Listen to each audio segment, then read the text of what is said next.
Aujourd'hui, on va attaquer la partie cours sur les quadrilatères, sur le parallélogramme plutôt.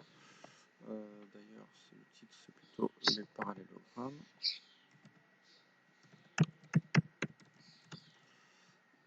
Et un parallélogramme, c'est un quadrilatère qui a un centre de symétrie. Vous pouvez compléter. Donc, le centre de symétrie, c'est le point O. Un parallélogramme a donc cette diagonale qui se coupe du coup en leur milieu. Souvenez-vous ce qu'on avait dit sur les centres de symétrie d'un segment. Le centre de symétrie d'un segment au chapitre de la symétrie centrale, c'est le milieu. Donc forcément, puisque O est le centre de symétrie, les diagonales se coupent en leur milieu. Elles ne sont pas forcément de la même longueur. Si elles sont de la même longueur, ça formera un rectangle, mais elles se coupent en leur milieu. On va attaquer le grand 2 directement. Les propriétés d'un parallélogramme. Donc un parallélogramme, il a ses côtés opposés de même longueur.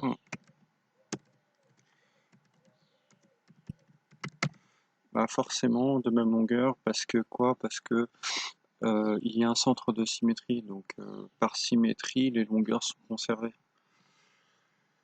C'est la preuve, ça. La preuve, je vous la donne oralement, parce que c'est très long à écrire, il faut faire un on sait que hors donc à chaque fois. Un parallélogramme a ses côtés opposés de même, donc je vais barrer ça, parallèle, je vais inverser les deux, parallèle. Un parallélogramme a ses angles opposés de même mesure. Forcément, par symétrie encore, les angles sont conservés. Et un parallélogramme a ses angles consécutifs, on les appelle supplémentaires. Alors, supplémentaires, je vais en donner une définition très rapide. La somme mesure 180 degrés. Si vous prenez l'angle D, par exemple, et que vous rajoutez l'angle A, vous additionnez la somme des deux angles, ça fait 180 degrés. Cette dernière propriété, elle n'est pas fréquemment utilisée. On va entourer des choses importantes. Donc on va insérer un rectangle. Voilà. Remplissage aucun. Voilà. On va insérer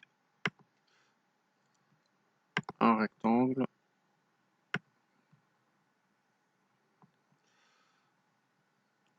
Remplissage. Ok. Voilà vos propriétés qui sont à connaître par cœur. Ensuite, je vais vous laisser essayer de faire les exercices 1 du cours, qui correspond à la partie qu'on a vue hier en vidéo YouTube pour construire un parallélogramme. Ça correspond aussi à la feuille qui était à faire pour le cours d'hier. L'exercice 2, il sera beaucoup plus long à faire, il va falloir justifier. Et pour l'exercice 2, on verra ça tranquillement demain.